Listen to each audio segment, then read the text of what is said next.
When you go into art history and begin to look at different art movements or art periods, one of the things you want to do right immediately is to take a look around and see what's happening historically, politically, socially. Was there a pandemic? Was there an invention like penicillin?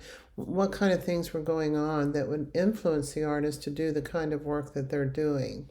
So when we go into the 20th century, a couple of things happen. One is you're being influenced by a previous art movement. The artists were looking at what was going on around them and what kind of art was being produced, or in this case, France, Paris, France was the Mecca or the world power, and so to speak, in the art world, uh, where people would go to study art, look at art.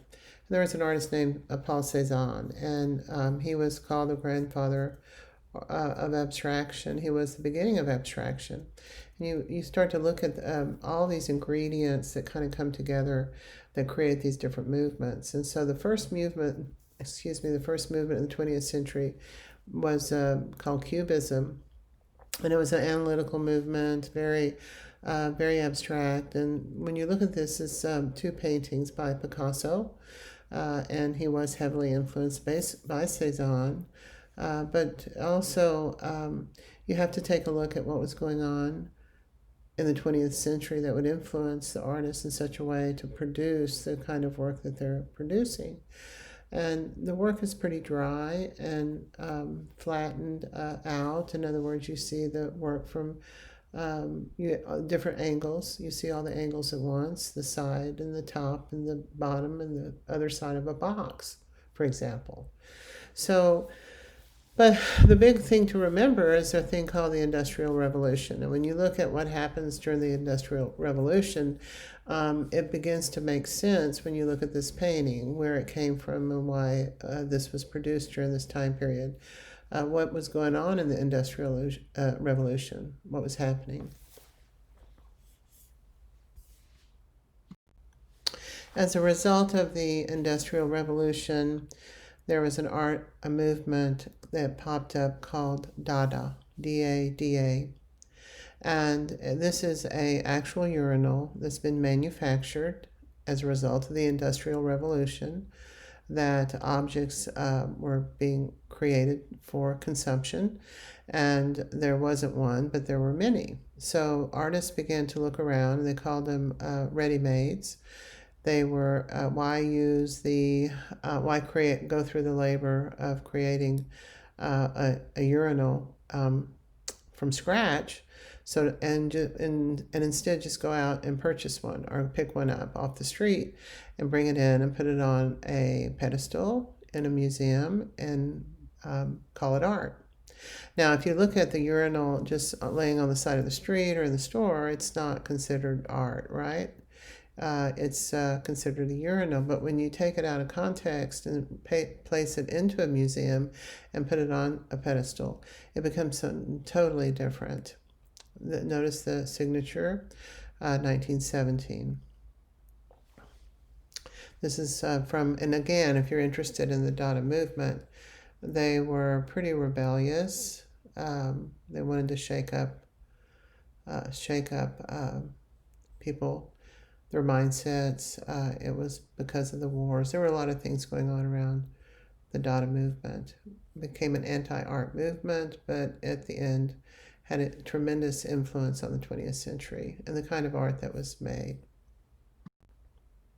So running parallel, pretty much parallel, it's about 10 years after, was a movement called Surrealism. And the Surrealist movement, interesting, has to do with basically two realities. There's the external world, a physical world that we see, that we understand. There's a horizon line, a sunset, the ground. It's very traditional. But also the Surrealists believed in the interior world was another reality, the interior world of our dreams, our memories, our perception of reality.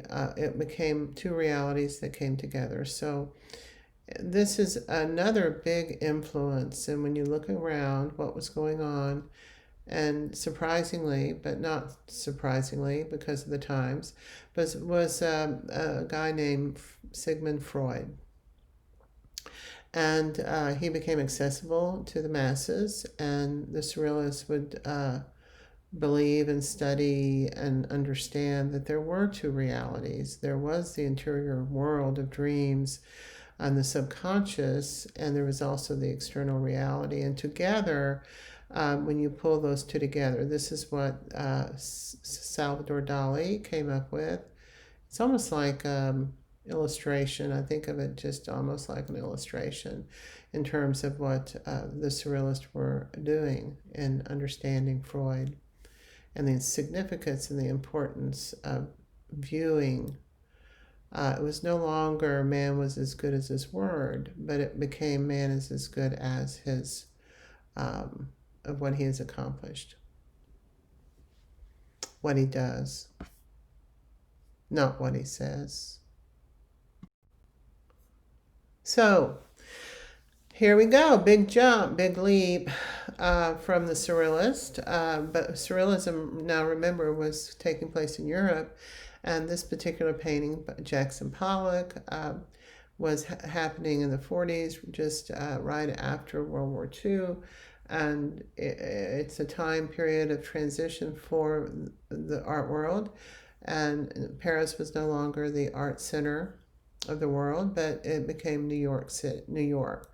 Artists transitioned and moved into New York, and there was an abundance, again, money that took place that enabled artists to create what they created. Now they worked together. Here is Jackson Pollock, a good American boy, and then you have de Kooning, who was coming in from Europe, and they would get together in the bars and the saloons over their studios and under their studios in New York and have deep discussion about art.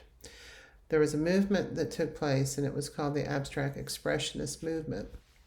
And these were called action painters.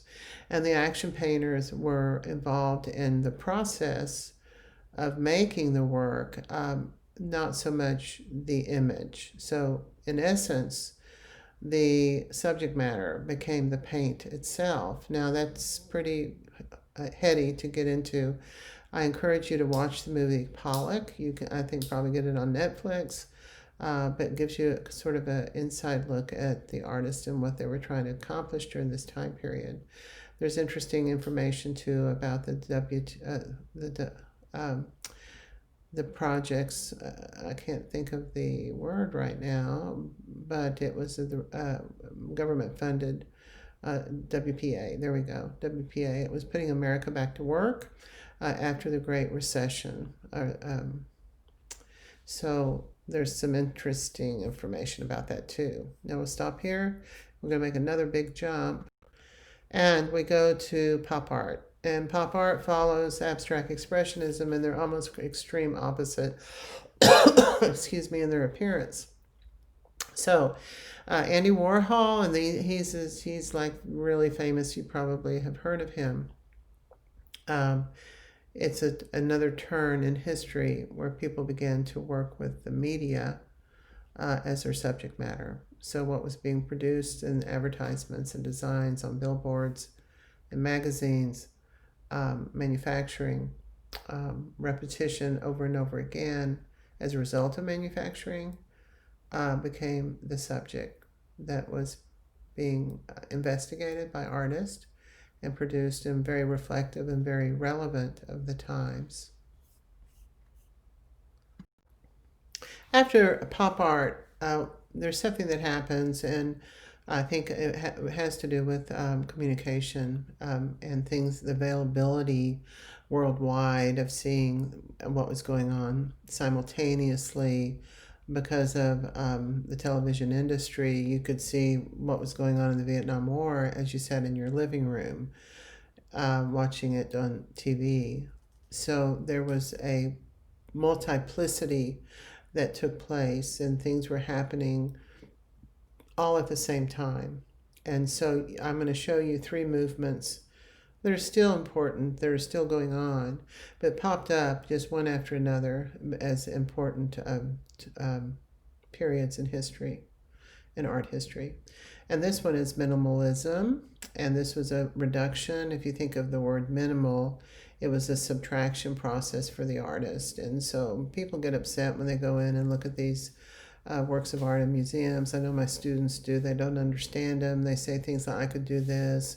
But it represents a subtraction. There had been so much in art history and available to the artist and the world that they decided to stop and begin to, as I call it, a subtraction process and reducing everything down to a minimum.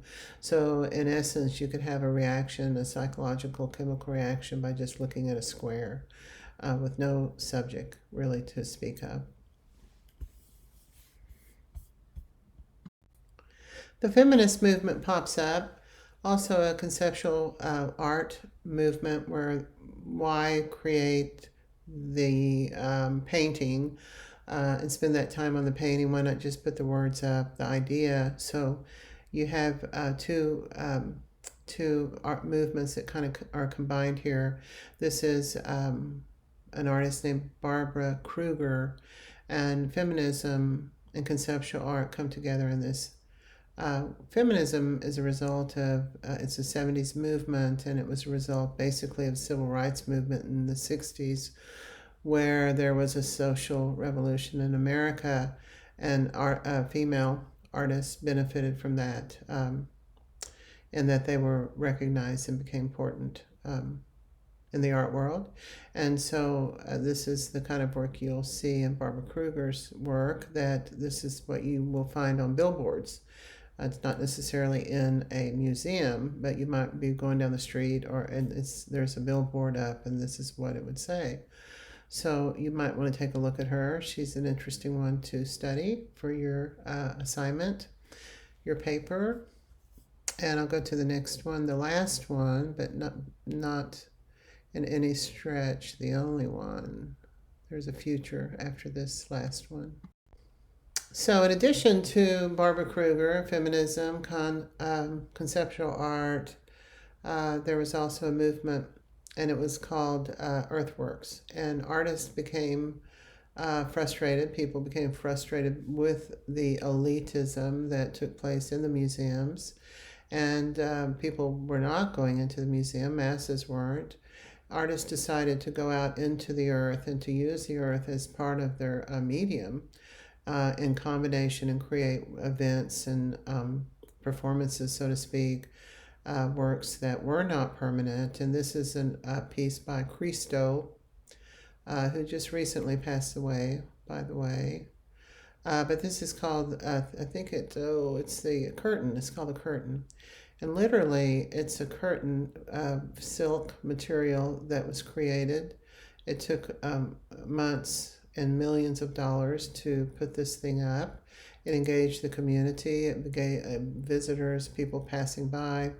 Tourism became a moment in time that lasted about, I think it was, I want to say 3 months, or was it 3 weeks? It was not permanent, and it was not meant to be permanent. And it was hard for people to understand why you would spend that much money on, and my students would always get very upset with me when I would put this slide up to talk about. Basically what happens here is, and I would say to them, this was back, it's like back in the 80s, they were like saying this was horrible because it cost so much money, and why not use the money to feed the poor, and so I would always throw back at him, well, what about football? What does football generate? What does it do? How much money is spent? How many millions of dollars are spent on football every year? And so in comparison, they're very similar when you think about it. So I'm going to stop here. There's certainly more after this. We have studied 21st century art. We did look at that through Art 21. There are more videos. If you go to PBS Art 21, there's a series of episodes and I think it's over an 8 or 10 year period now, where they have individual artists that they interview and talk about over a range of materials, subjects, content that you might want to explore that are quite interesting.